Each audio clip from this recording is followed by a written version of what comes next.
বাংলাদেশের ফ্ল্যাগকে আমি রিপ্রেজেন্ট করেছি। কেউ ছুঁয়ে দেখতে চায়, বিয়ে করবেন না, আপনি এভাবেই থাকেন। I feel good. আপনি তো সুন্দরী দেখলে ভালোই লাগে।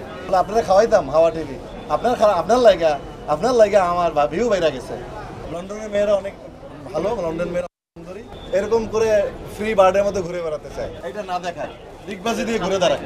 অলমোস্ট হাফ মান্থ, 15 দিন পরে ফিরেছি লন্ডন থেকে। আপনারা জানেন যে লন্ডনের সবচেয়ে বড় উৎসব ছিল বাংলাদেশি ফেস্টিভ্যাল লন্ডন, এবং কোনো লন্ডনে ওই মাঠে, খোলা মাঠে প্রথম কোনো নায়ক পারফর্ম করেছে এবং টিকিট কেটে 2 দিনই টিকিট ছিল।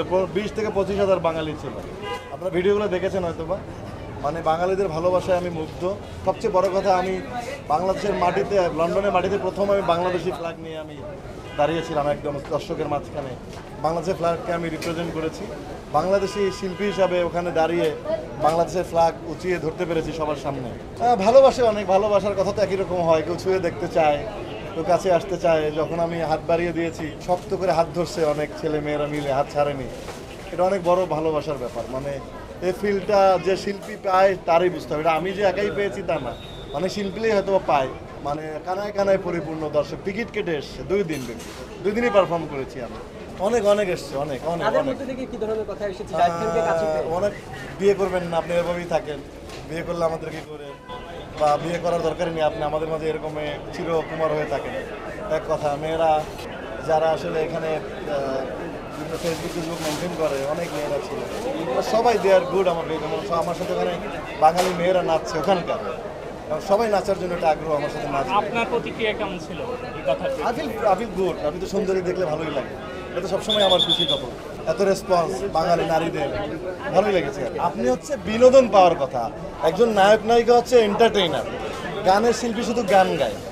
বিড়ির গানের সাথে তারা পারফর্ম করেছে। প্রথম দিন অনেক বৃষ্টি ছিল, আমি ডিগবাজি দিতে পারিনি, মাঠ ভিজা ছিল। তাদের মন খারাপ ছিল, বলো টিকিট কাটা, আমাদের টিকিটটা। পরের দিন আবার টিকিট কাটছে শুধু ডিগবাজি দেখার জন্য। এখানে পুরো সাইনবোর্ড লেখা আছে, প্রতিনিয়ত হাজার হাজার মানুষ ওই নিউটনের সেই ক্যামব্রিজে ভিড় করে দেখার জন্য। তারই গাছের ক্লোন করে বারান্দায় তিনি বসতেন। কেউ বলছে ক্লোন থেকে তৈরি, কেউ, বাট ওখানে যে সমস্ত জায়গায় পরিচিতি থাকে না, ওখানে যে বোর্ডটা লাগানো আছে, সেই বোর্ডে নিউটনের কথাই লেখা আছে। নিউটনের সেই আপেল গাছের কথাই বলা হয়েছে। এখন এটা কি পুরাতন সেই গাছ যেটা থেকে উনি বারান্দায় বসে ফল পড়তে দেখেছিলেন না? ওই গাছটা এত বছর হাজার বছর নাও বাঁচতে পারে, ওইটারই আবার ক্লোন করাও গাছ হতে পারে। পাবলিক চিৎকার করতেছে আমার পরে জেমস ভাই উঠবে, গান প্লে হচ্ছিল না। ওইটাই আমি জোর করে বারবার, ওখানে তো বাঙালি নাই, ওদেরকে ইংরেজিতে বোঝানোর চেষ্টা করছিলাম। ওরা গান ছাড়তে বললে আমার ভিডিওটা ছাড়তেছে, আবার ভিডিওটা ছাড়লে আমার ভিডিওর সাউন্ড অফ করে দিচ্ছে। বারবার বুঝাচ্ছিলাম। পাবলিক তো পাগল হয়ে যাচ্ছে। ঘোষণা হয়ে গেছে জায়েদ খান এখন আসবেন। ওখানে সময় খুব সীমিত নয়, ওটার মধ্যে স্টেজ ছেড়ে দিতে হবে। জেমস ভাই আসতেছে, আমার পরে আবার জেমস ভাই উঠবে। এই সব কিছু মিলে হজাবলার মধ্যে আসলে আমার ভালো লাগতেছিল না। বারবার মানুষের সব কথা ধরলে তো আর আমি আগাতে পারবো না। মানুষের যত মত, তত পথ, তত মত, অনেক কিছু বলবে। সবার কথা ধরলে তার সামনে এগাতে পারবো না। যারা বলছে আমি লন্ডনে নাচছি, কেউ আবার বলবে আমেরিকাতে নাচবো, কেউ বলবে আমার সামনে কানাডা ট্যুর আছে, আমেরিকা ট্যুর আছে। এগুলো নিয়ে তো চিন্তা করতে হবে। অনেকেই বলার জন্য বলবে। যারা উৎসাহ দিচ্ছে, যে অর্গানাইজাররা নেওয়া দরকার, হায়ার করে নিয়ে যাচ্ছে, মানুষের নাচছি। যারা ট্রল করছে, ওরা ওখানেই পড়ে আছে, আমি প্লেনে ঘুরে চলে যাচ্ছি। এই তো হচ্ছে ব্রিটিশ এয়ারওয়েজে আসছি আমি। এরপরে আমি আর্ম পুলিশে গেলাম হচ্ছে গিয়ে একটু বসার জন্য, যেহেতু আমার লাগেজ আসছিল না। এই লাগেজ আসতে এতক্ষণ লাগালো। আমি বললাম বিজনেস ক্লাসে এসে লাভ কি, যদি লাগেজই 3 ঘন্টা লাগে। এই লাগেজ পেলাম, একটা আসছে, আবার 1 ঘন্টা পরে আরেকটা আসছে। মানে বিজনেস ক্লাসে প্রায়োরিটি দিয়েও যদি 2 ঘন্টা পরে আসে, তাহলে আগে এসে লাভটা কী হবে? তরুণী বেশি, সিলেটিও বেশি, অনেক সিলেটি ভুয়ারা অনেক মারছে ওখানে। সিলেটি কথায় কথা কইতিস। আপনাকে কিছু বলেছি বুঝল জায়েদ খান, আমরা আরা তোরে ভালো পাই, অনেক ভালোবাসার কথা বলছে সিলেটে। সবাইকে দেখা হবে পরশুদিন। আমার একটা ইভেন্ট আছে। তার ভেতরে কি অবিশ্বাস ছিল যে জায়েদ খান আসলে রোলেক্সের ঘড়ি? না, ওনার ভিউ কম। ওই ঘড়ি দেখায় ওনার 2 মিলিয়ন করে ফেলছে। উনি নাকি 8-9-এর বেশি যেত না। উনি নিজে বলছে যে আপনার ঘড়ি দেখায় আমার 2.5 মিলিয়ন হয়ে গেছে। বলে আপনারা খাওয়াইতাম হাওয়া টিভি, আপনার লাগা আমার ভিউ বাইরে গেছে। এগুলো তো অহরহ পায়। অবিবাহিত ভাই তুমি হলেও পাবা, অবিবাহিত হলে। লন্ডনের মেয়েরা অনেক ভালো, লন্ডন মেয়েরা সুন্দরী। তারা সহজে জেনে শুনে, সহজে তাকে প্রপোজ করে না। তারা সুন্দর জেনে শুনে প্রপোজ করে। যারা নায়ককে প্রপোজ করে লাভ নাই, নায়ক করে উড়াল দিয়ে চলে যাবে, একে প্রপোজ করে লাভ নাই।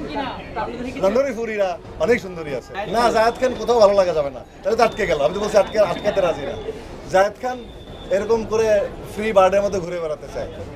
আমার মনে হয় যদি ঢাকা ইউনিভার্সিটি না পড়ে যদি আমি পড়ালেখা না করতে পারতাম তাহলে কি হতো? ঢাকা বিশ্ববিদ্যালয় প্রাচ্যর অক্সফোর্ড, ঢাকা বিশ্ববিদ্যালয়ে পরে আমি গর্বিত। ক্যামব্রিজ, অক্সফোর্ড নাম করা সবই ঠিক আছে, ওই পর্যন্ত আর যেতে চাই না, তাইলে নায়ক হতে পারতাম না। এটা না দেখায় ডিগবাজি দিয়ে ঘুরে দাঁড়ায়। Thank you very much, thank you. Sorry হ্যাঁ, ছবি পুরো তুলে দেখেন না, খেয়াল করবো না। সরি সরি, আমি সরি বললাম আপনাকে, আপনারা বুঝতে পারেন না, এটার মধ্যে তো আপনি খেয়াল করেন আমার। Thank you. বেশি ব্যথা পাইছে পানি খান ভালো।